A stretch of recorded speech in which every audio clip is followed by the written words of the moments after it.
to class 10, my dear students. And today we are going to start with a very, unique, or we can say a very clingy topic which we called as a case studies, है ना? And case studies का problem ये होता है कि वो आता है 4 मार्क को. ठीक है, आता है 4 मार्क्स को, हमेशा आता है.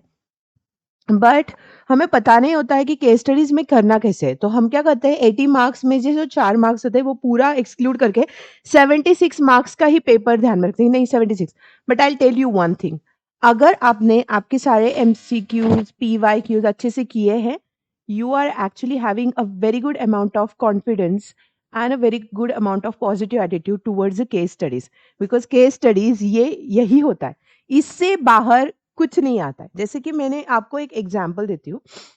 अगर मैंने आपको एक छोटा-सा पैसेज दिया रिलेटेड टू फोटोसिंथेसिस और मैंने पूछा इसके आप रिएक्टेंट बताओ और प्रोडक्ट बताओ. अगर ऐसा कुछ हो रहा होगा, एंड फोटोसिंथेसिस का पूरा पैसेज आपके पास है and you just need to make a make a underline on what are the reactants and what are the products. इतना ईजी होता है. हमेशा केस स्टडीज के पैसेज में से ही क्वेश्चंस पूछे जाते हैं. वो पैसेज रिलेटेड ही होता है. So this is how it works.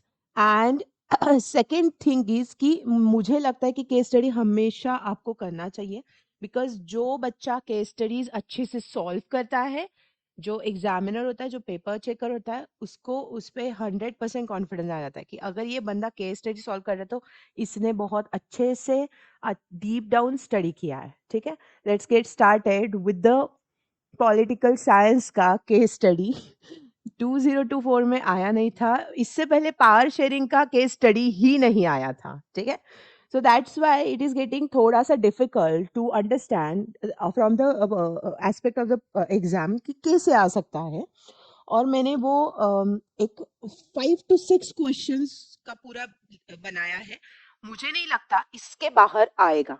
1000% इसी में से केस स्टडी आएगा. तो इसको अच्छे से पूरे 6-7 जो है वो अच्छे कर लो.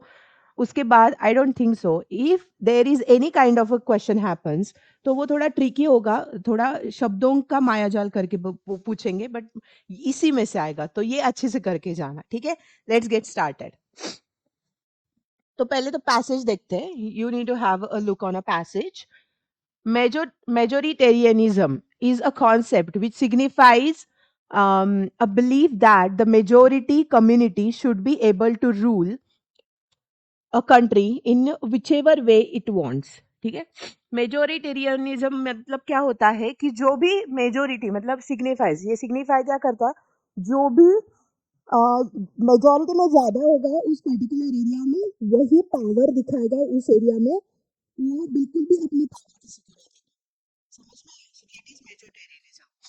ठीक है, तो वो क्या सिग्निफाई करता है, वो क्या दर्शाता है, क्या दिखाता है? A believe that a majority community should be able to rule the country in which ever way it wants. उनको जैसे चाहिए वैसे वो क्या कर सकते हैं, कंट्री को रूल कर सकते हैं. बाय दिस रिगार्डिंग द विशेषण नीड्स द माइनॉरिटी. और वो क्या करेंगे, पूरी जो भी नीड्स होंगी माइनॉरिटी की, जो भी उनकी इंपॉर्टेंस होगा, जो उनकी इच्छा होगी, वो सब छोड़ छाड़ के वो क्या करेंगे, they always focus on what, कि हम पावर में हैं, हमारी मेजॉरिटी है, तो हमारा क्या चलेगा, यहाँ पे राज चलेगा. माइनॉरिटी को बिल्कुल भी हम ध्यान नहीं देंगे. तो this is something not good. When Sri Lanka became independent in 1948, the leaders of the Sihala community established dominance over the government by virtue of their majority. और जब श्रीलंका क्या हुई, इंडिपेंडेंट हुई 1948 में, सो जो सिहाला कम्युनिटी के लीडर्स थे उन्होंने क्या किया, डोमिनेंस बरकरार किया बिकॉज वो मेजोरिटी में थे. In 1956, an act was passed to recognize Sinhala as the only official language, thus disregarding Tamils, है ना. और उन्होंने 1956 में ऐसा लॉ पास किया कि Sinhala will be the official language only. वो तमिल को क्या कर रहे थे, दिस टाइम इग्नोर कर रहे थे. The government followed preferential policies that favored Sinhala applicants for university positions and the government jobs. A new constitution stipulated that the state shall protect and promote Buddhism. और फिर क्या किया उन्होंने, और policies क्या की, निकालनी स्टार्ट की. उसमें से क्या था कि government follow the preferential policy. कौन सी पॉलिसी भाई? Sinhala applicants for university positions and government job. तो मतलब मेजोरिटी में सिहाला है तो गवर्नमेंट में जो भी अच्छे अच्छे पोस्ट पे जाएगा, गवर्नमेंट में जो अच्छे काम करेगा, जो अच्छी पोजीशन पे जाएगा, वो पूरा सिहाला होगा। उससे क्या होगा? गवर्नमेंट में अगर उनका रुतबा है तो गवर्नमेंट से तो क्या होता है, पूरा कंट्री नर्चर होता है ना। तो पूरी कंट्री का पावर शेयरिंग, पावर होल्ड इनके हाथ में रहेगा। ठीक है।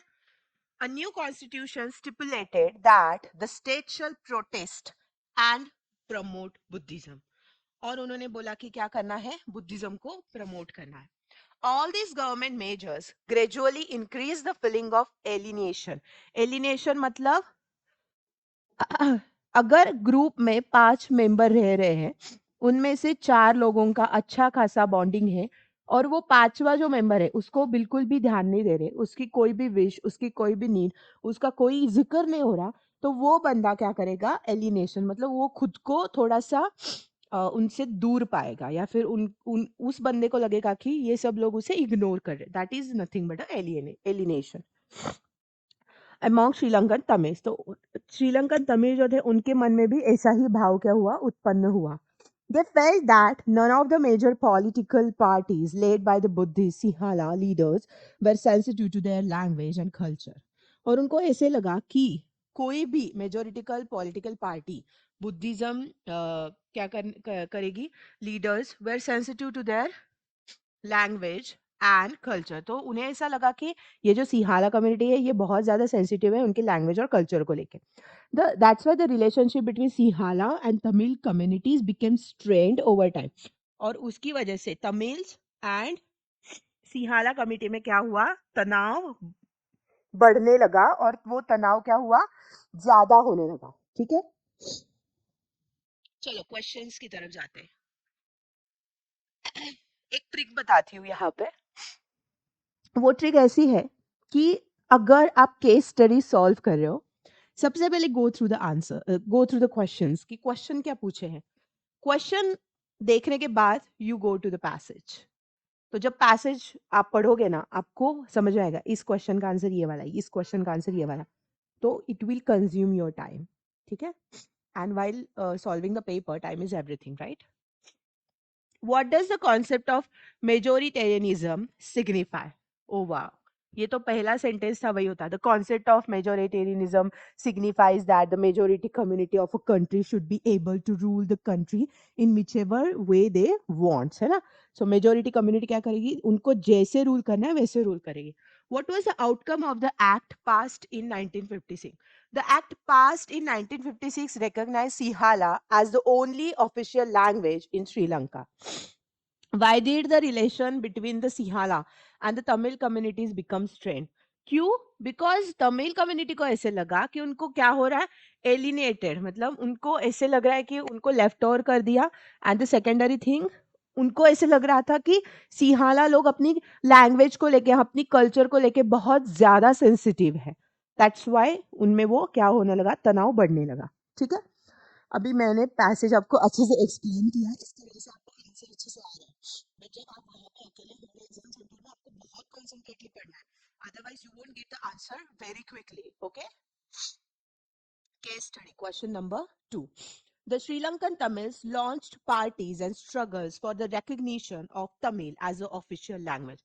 उसके बाद उन्होंने बहुत ज्यादा क्या किया, उन्होंने प्रोटेस्ट किया, उन्होंने अपने हक के लिए लड़ना चालू कर दिया। For regional autonomy and equality of opportunity in securing education and job. उनको अपनी jobs, equal opportunity and education के लिए भी बहुत क्या करना पड़ा, स्ट्रगल करना पड़ा। ठीक है, किसी किसी के नसीब में होता है स्ट्रगल, किसी को बिना कुछ बोले परोसे मिलता है, किसी को स्ट्रगल करना पड़ता है, but on the same thing. But their demand for more autonomy to provinces populated by the Tamil was repeatedly denied. और उन्होंने जितनी मांगे की थी वो सिहाला कमेटी से क्या हो गई, डिनाइड मतलब उन्होंने नहीं बोल दिया। डिनाइड मतलब they refuse the things. By 1980, several political organizations were formed demanding an independent Tamil Eelam in North and eastern parts of Sri Lanka. ठीक है, ओके. क्वेश्चन देखते हैं. तो उन्होंने फिर 1980s में बहुत सारी पॉलिटिकल ऑर्गेनाइजेशन फॉर्म की जो क्या कर सके, तमिल को अच्छे से रिप्रेजेंट कर सके, उनके लिए लड़ सके. Why was there is dissatisfaction among Sri Lankan Tamil? Dissatisfaction मतलब satisfy ना होना. ठीक है. So the Sri Lankan Tamil government had followed the principle of majoritarianism. The Sri Lankan government did not follow the principle of power sharing.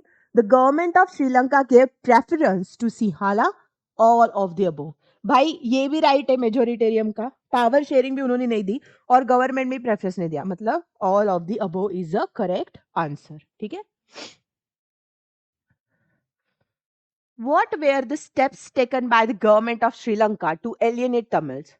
Non-recognition of Tamil language, preference through Sinhala in education and jobs, state protection of Buddhism, all of the above.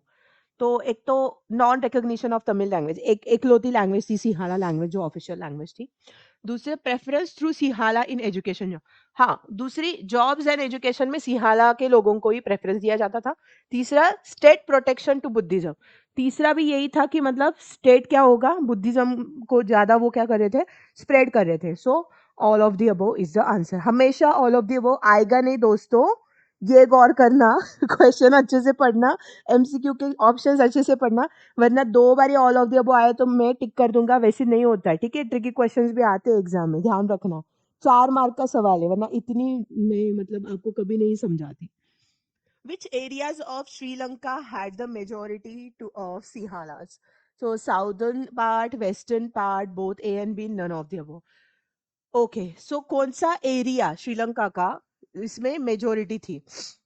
Majority तो southern में भी थी और western में भी थी, मतलब the option both A and B, option C is right. ठीक है. What were the main demands of Tamil? Tamil लोगों की डिमांड क्या थी? पहली, independence in areas occupied by Tamil, ऐसा कुछ नहीं था. Autonomy in the areas occupied by Tamil, ये राइट है. रिकॉग्निशन ऑफ हिंदुइज्म, नहीं. To drive out Sinhalas from, no no no, उनको कुछ ड्राइव आउट नहीं करना था सिंहालास को. उनको सिर्फ क्या चाहिए थी, ऑटोनॉमी चाहिए थी इन the areas occupied bye Tamils. Okay, so option B is correct. Read the source given below and answer the question that follows. The biological loss is strongly correlated with the loss of cultural diversity. Biological loss माने अगर biological loss में क्या आते हैं, living things आते हैं. इसमें कौन कौन सी चीज आते हैं? People आते हैं, plant आते हैं, animals आते हैं. ठीक है.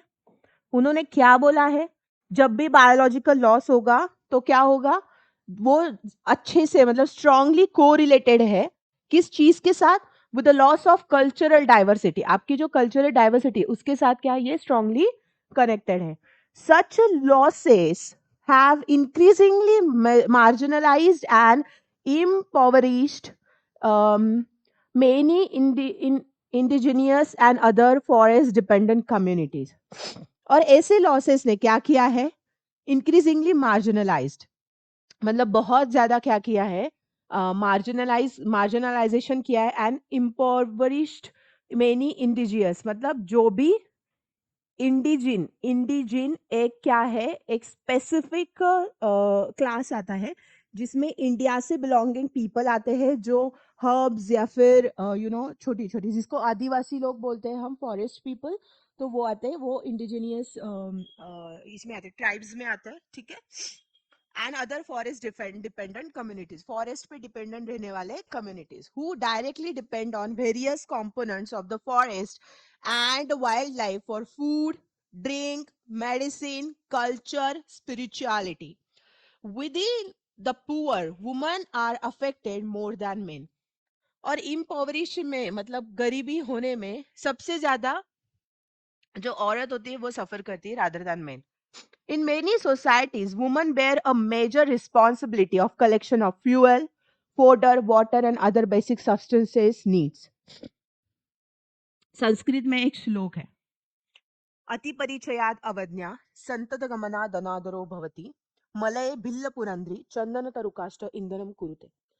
मतलब क्या है कि जो औरत होती है ना, वो उसको बायोलॉजिकल लॉस में बहुत ज्यादा परेशानी होती है। क्यों? बिकॉज वो फॉरेस्ट में रहती है, तो उसके पास गैस नहीं आता, वो चूल्हा जलाने के लिए फ्यूल इकट्ठा करती है ना, पानी इकट्ठा करती है बहुत दूर दूर जाके, खाना पकाती है बहुत दूर जाके, जो सब्जियां उसको मिलेगी जो उसने कल्टीवेट की होगी खेत में, वो लाके वो सब्जी बनाती है अपने बच्चों के लिए, अपने फैमिली के लिए। तो ये संस्कृत का अर्थ आपको बताती हूँ। अति परिचय अवज्ञा मतलब बहुत ज्यादा परिचय अगर किसी के साथ हो तो आपका डिसरिस्पेक्ट वहां पे होएगा। संतत गमना धनादरो भवति मतलब सतत, संतत मतलब सतत, अगर आप किसी के घर में बार बार जा रहे हो तो वहां पे आपका आदर नहीं किया जाएगा, आपका अनादर होगा। उन्होंने एग्जाम्पल में बोला मलय भिल्ल पुरंदरी, मलय परत में जो भिल्ल की पुरंदरी मतलब जो स्त्री रहती है वो क्या करती है, चंदन तरुकाष्टन ईंधनम कुरुते मतलब वो चंदन के लकड़ी को जो इतना एक्सपेंसिव होता है, इतना मतलब रिच होता है, उसको क्या करती है एज अ फ्यूल यूज करती है, because she doesn't know the real wealth of the chandan, है ना। तो वैसे होता है कि बायोलॉजिकल लॉस जब होता है तब औरतें ज्यादा सफर करती है, बिकॉज फोडर के लिए प्लांट, फोडर मतलब जो कैटल्स होते हैं, जो डोमेस्टिक एनिमल्स होते हैं, उनको चारा लाना या फिर फ्यूल के लिए मतलब घर में जब चूल्हा जलता है तो उनकी उसके लिए लकड़ी लाना, ये सारी चीजें औरतें इकट्ठा करती है, ठीक है। As these resources are depleted, ऐसे रिसोर्सेज जब डिप्लीट हो रहे हैं, drudgery of women increases and sometimes they have to walk more than 10 kilometers to collect these resources. तो वुमन के लिए ये बहुत क्या हो रहा है, दुखदाई हो रहा है कि उनको 10-10 किलोमीटर जाके क्या करना पड़ रहा है, रिसोर्सेज इकट्ठे करने पड़ रहे हैं, ठीक है। This causes serious health problem for woman and negligence of home and children because of the increase hours of work. अगर उनके लिए ये हेल्थ प्रॉब्लम का इशू हो रहा है, दूसरी चीज उनको बच्चों पे घर पे ध्यान नहीं देते आ रहा, बिकॉज उनका काम का क्या हो गया, टाइम बढ़ गया। क्यों टाइम बढ़ गया? बिकॉज उनको बहुत दूर दूर क्या रिसोर्सेस लेने के लिए जाना पड़ रहा है, which often has serious social implications. The indirect impact of degradation, such as severe drought and deforestation, includes flood, also hits the poor the hardest. और दूसरा इनडायरेक्ट इम्प्लांट जैसे क्या हो गया, डिफोरेस्टेशन मतलब हम जो काटा काटी करते हैं ना फॉरेस्ट की, जब फॉरेस्ट पूरे के पूरे फॉरेस्ट या फिर ड्रोट ड्रोट मतलब दुष्काल, तो वो जब होता है देन उसमें सबसे ज्यादा जिसका मरण होता है वो होता है poor people. Okay, I hope this is clear. Mention the importance of forest in our life. How does biological losses of forest and wildlife correlate with the loss of cultural diversity? Importance of forest आप अच्छे से लिख सकते हो, ये आपको 6th 7th में ही था कि फॉरेस्ट का इंपॉर्टेंस क्या है। Forest provide wood, food, then medicine, honey etcetera, है ना। हर्ब्स भी लिख सकते हो मेडिसिन में, हर्ब्स जो रेयर होते हैं, जो सिर्फ पहाड़ों पे या फिर फॉरेस्ट में उगते हैं। Forest are the habitat for the number of animals. Forest helps to maintain ecological balance, ये बहुत इंपॉर्टेंट वर्ड है, एंड फूड चेन, है ना। रेन, ये भी इंपॉर्टेंट है, ऑक्सीजन भी इंपॉर्टेंट है। अकेला एक अमेजोन का जो फॉरेस्ट है वो 81% दुनिया की क्या करता है, ऑक्सीजन रिक्वायरमेंट कंप्लीट करता है। तो देखो फॉरेस्ट कितने इंपॉर्टेंट है। Loss of cultural diversity. Many indigenous communities depend on the forest for various components of forest and wildlife will be increasingly marginalized and impoverished. Women have to walk long distance to collect basic necessities, increased hours of work. This causes health problems. Natural calamities like severe drought and deforestation include flood will increase. If forests are destroyed, poor people will be deprived. वो मतलब ये हो जाएंगे, वो और गरीब हो जाएंगे, और एंड उनकी जो बेसिक नेसेसिटी होगी वो भी उनको नहीं मिलेगी। ठीक है, क्लियर। चलो fourth question. Irrigation has also changed the cropping pattern. Irrigation matlab, irrigation is a kind of a system where we actually, gives water, or this is a system of watering the plant. ठीक है, पानी देने के लिए। सो बहुत सारी different different process या फिर मेथड्स होती है अपने खेतों में पानी देने के लिए। सो वो उसको irrigation बोला जाता है mainly. Has also changed the cropping pattern of many regions with farmers shifting to water intensive and commercial crops. This has a great ecological consequences like salinization of soil. At the same time, it has transformed the social landscape, increasing the social gap between the richer landowners and the landless poor. As a result, we can see the dams did create conflict between people wanting different uses and benefits from the same water resources. In Gujarat, the Sabarmati Basin farmers were agitated and almost caused a riot over a higher priority given to the water supply in urban area, particularly during droughts. Interstate water disputes were also becoming common with regards to sharing the cost and benefits of multi-purpose project. तीन question पूछे हैं, एक 2 mark का, दो एक mark का. How did cropping pattern change by irrigation? Analysis the statement dams created conflict between people. What are the consequences of irrigation on soil and social landscape? यहाँ पे ना एक रिच कम्युनिटी होती है और एक पुअर कम्युनिटी. उनके बीच में वाटर सप्लाई को यू नो पार्शलाइज करके कैसे उनके बीच में क्या किया है, टेंशन क्रिएट किया है, वो चीज मैंने बताई है. ठीक है. So irrigation has also change the cropping pattern. Irrigation के बहुत सारे प्रकार होते हैं. मैंने आपको बोला ड्रिफ्ट इरिगेशन होता है, स्प्रिंकल इरिगेशन होता है. और इस चीज में होता क्या है कि कुछ कुछ जो फार्म्स होते हैं ना, वो फ्रूट के फार्म्स होते हैं, है ना, जिसको हम बागायती फार्म्स में बोलते हैं. और कुछ कुछ होता है ना जो जिनकी जमीन बहुत ज्यादा सूखी होती है. ऐसी सूखी जमीन पे, जिसको जिरायत बोलते हैं, तो ऐसी जमीन पे क्या होता है, हमें धान के मतलब जैसे बाजरा हो गया या फिर कोई और हो गया कि इतना इनकम भी नहीं आता और वहां पे ज्यादा बारिश भी नहीं होती. और एक ऐसी जमीन होती है जो बहुत फर्टाइल होती है. होता क्या है फिर, जो फर्टाइल जमीन होती है ना, वहां पे जो खेती करने वाले फार्मर्स होते हैं उनका ना ये अच्छा होता है, मतलब यील्ड अच्छा होता है, उनका प्रॉफिट भी अच्छा होता है. और जो दूसरे होते हैं या फिर जो लैंडलेस फार्मर बोलो, तो उनको वेजेस इतने अच्छे मिलते नहीं है, और दूसरी चीज उनको पानी भी इतना मिलता नहीं है, तो वो they can not match the levels of the reach farmers. तो वो पुअर कैटेगरी में आ जाते हैं. अभी होता क्या है, जब भी पुअर लोगों को रिफ्यूज किया जाता है तो वो एगिटेटेड, मतलब वो चिढ़ जाते हैं. उनको ऐसे लगता है कि उनके पास ध्यान नहीं दिया है, तो फिर वो रियोट करना वगैरह वगैरह, मार्चिंग करना, ये चीजें हो जाती है. तो this is what the scenario is. ठीक है. Okay. How did cropping pattern change by irrigation? So many farmers, because of increased availability of water, have switched over to the cultivation of water intensive commercial crops. Commercial crops मतलब cash crops. Cash crops मतलब जो crops बहुत ज्यादा क्या देते हैं, पैसा देते हैं. जैसे कॉटन हो गया, टी हो गया, है ना, tobacco.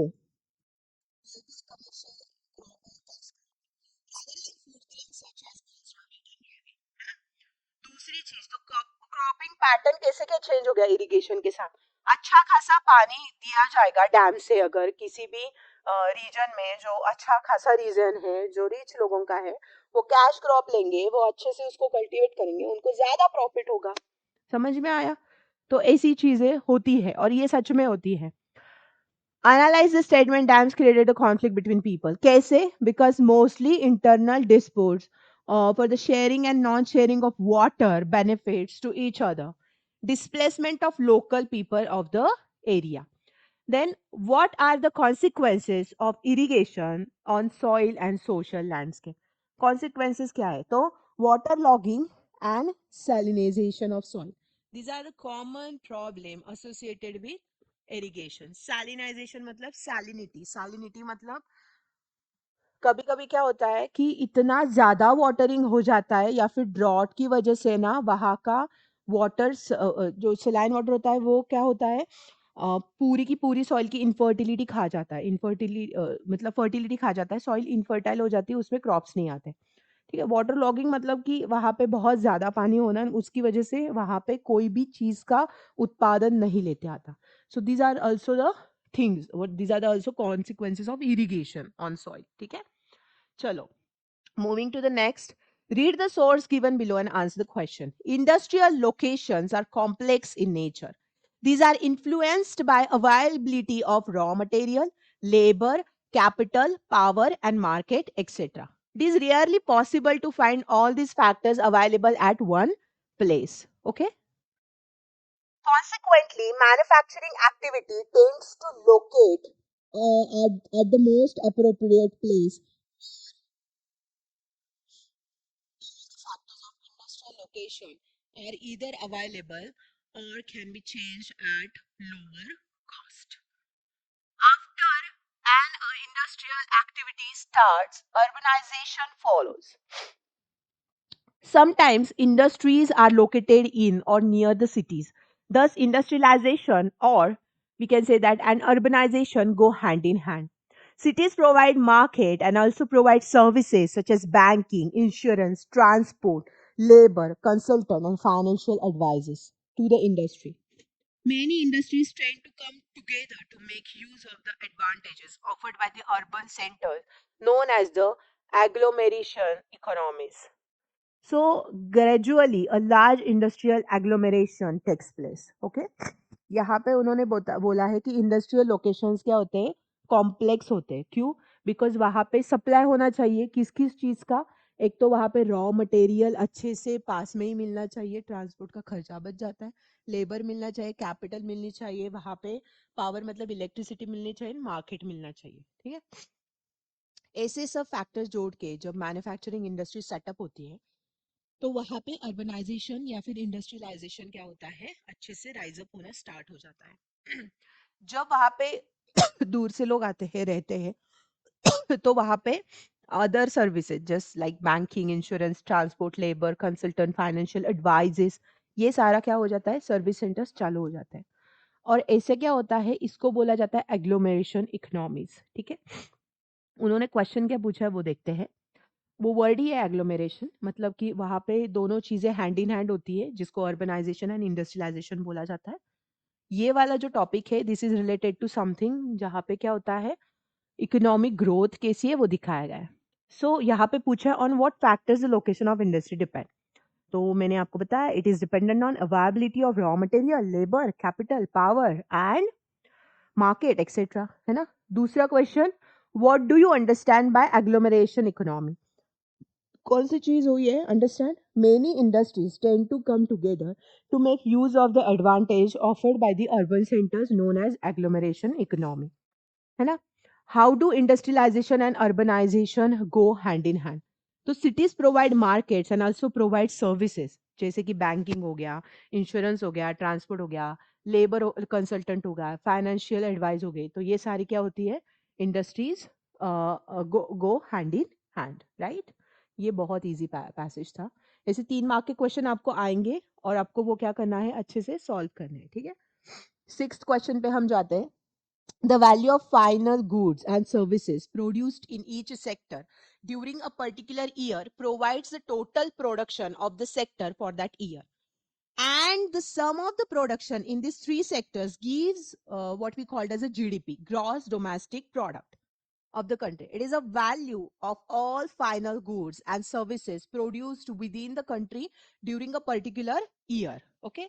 GDP shows how big the economy is.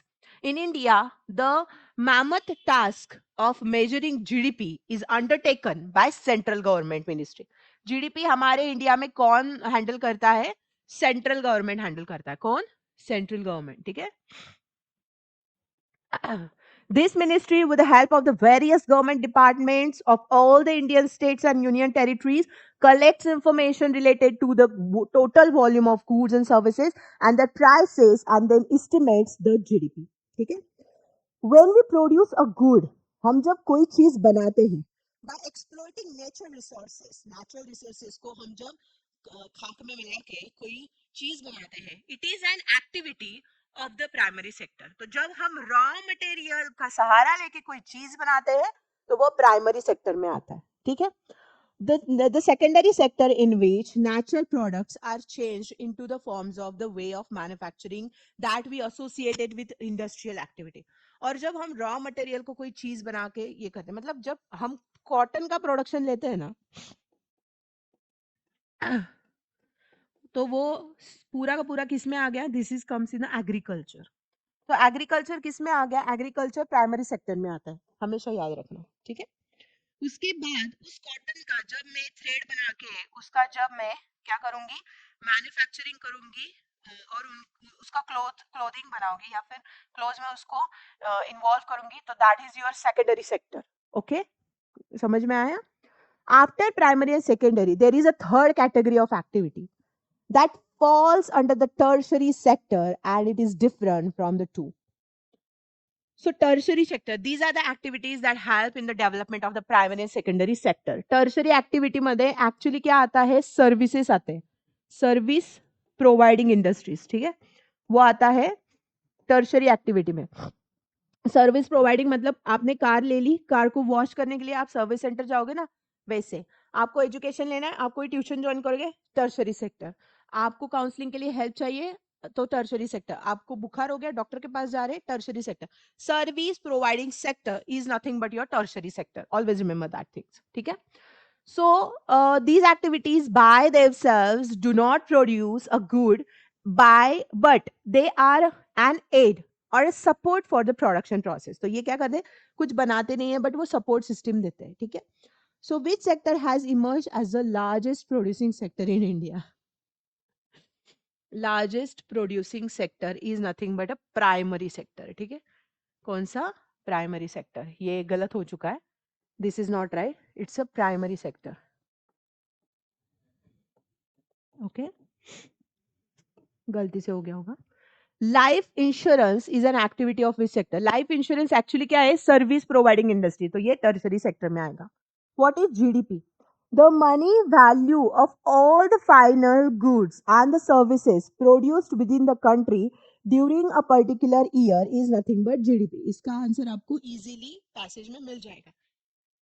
O God, एक एक मार्क के 2 क्वेश्चन, 2 मार्क का एक क्वेश्चन, क्या है इसमें आप मुझे बताओ। आपको सॉल्व करना ही पड़ेगा if you really want a good score, कि आपको लोग अप्रिशिएट करें आपके हार्डवर्क को। पूरे ईयर में आपने जो स्ट्रेस लिया है, जो मेहनत ली, उसको हर एक जन क्या करे? अप्रिशिएट करे। तो go for the case studies. Case studies में कोई लॉजिक नहीं है इतना ज्यादा कि आप इससे इतना डरोगे। केस स्टडीज एनसीईआरटी में डाली ही इसलिए है कि आपने प्रैक्टिकल वे में क्या करना चाहिए? पढ़ाई करना चाहिए। और in future each and every education sector is like that only, is going to be like that only. So that's why you need to focus on the case studies. ठीक है, चलो नेक्स्ट। आई गेस ये हो चुका है हमारा, ये फिर से आ गया। चलो, इसके जो क्वेश्चन है ना वो अलग है, पैसेज से में क्वेश्चन अलग है, कोई बात नहीं। फिर से केस स्टडी आ गई श्रीलंका की।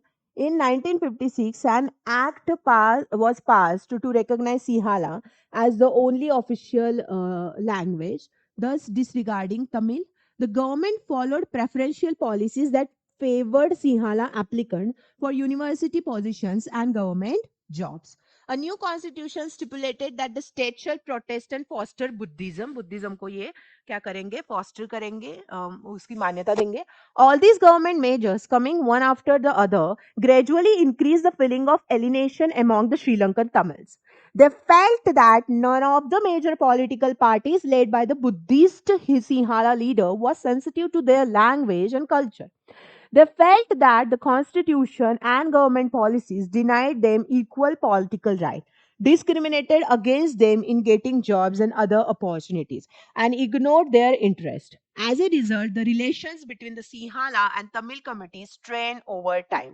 The Sri Lankan Tamils launched parties and उन्होंने क्या किया? फिर उनको एलिनेशन का फीलिंग हुआ, देन उन्होंने क्या की? पार्टीज लॉन्च की, पार्टीज बनाई, और उन्होंने उनका पहला ऐसा था कि तमिल को ऑफिशियल लैंग्वेज ये कर, ठीक है, रीजनल ऑटोनॉमी दो। So parties and struggles for the recognition of Tamil as an official language, for regional autonomy and equality of opportunity in securing education and jobs. But their demand for more autonomy to provinces populated by the Tamils was repeatedly denied. By 1980s, several political organizations were formed demanding an independent Tamil Elam for north and eastern part of Sri Lanka. First question, what is the moral reason behind power sharing? It gives about absolute power to the government. It gives absolute power to the people.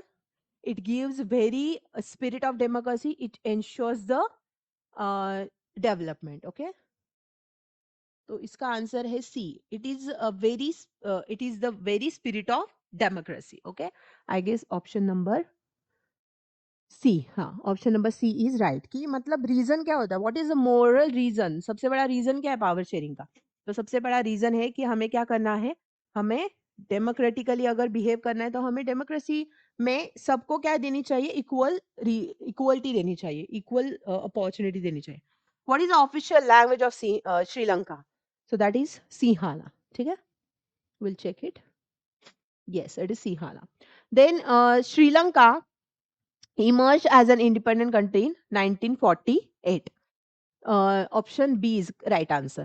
Sri Lanka is an island nation just a few kilometers off the southern coast of Tamil Nadu, Kerala, Goa and Karnataka. So it is Sri Lanka एक Iceland है और वो क्या करता है, तमिलनाडु के एकदम मतलब साउथ कोस्टर्न एरिया, इंडिया के साउथ कोस्टर्न एरिया में है. ठीक है. Population of Sri Lankan Tamil is a concentrated in regions of Sri Lanka. Population दोनों ही तरफ ज्यादा है भाई, मतलब ऐसा नहीं कि एक ही तरफ है. तो north east, north south, north west, south west, तो नॉर्थ ईस्ट, नॉर्थ ईस्ट ध्यान में रखना. ठीक है, तो वहां पे क्या है, श्रीलंकन का कॉन्सेंट्रेटेड रीजन है वो. ठीक है. Okay guys, now we are getting done with our MCQs on power sharing. 4 mark की पावर शेयरिंग आने वाली है. 2 मार्क के MCQs में असर्शन, रीजन, डेफिनेशन या फिर MCQ कुछ भी आ सकता है. 2 मार्क का एक क्वेश्चन भी नहीं, 2 मार्क का क्वेश्चन रहेगा, 1 ही मार्क का एक क्वेश्चन आने वाला है. ऐसे 6 मार्क का पावर शेयरिंग डन हो चुका है. स्टे ट्यून, बिकॉज हर एक चीज वो लाने वाली हूँ जो आपको 2025 में बहुत बहुत इफेक्टिव रहेगी अच्छे स्कोर करने के लिए. सो let me get prepared for your better May. Thanks for watching this video. See you.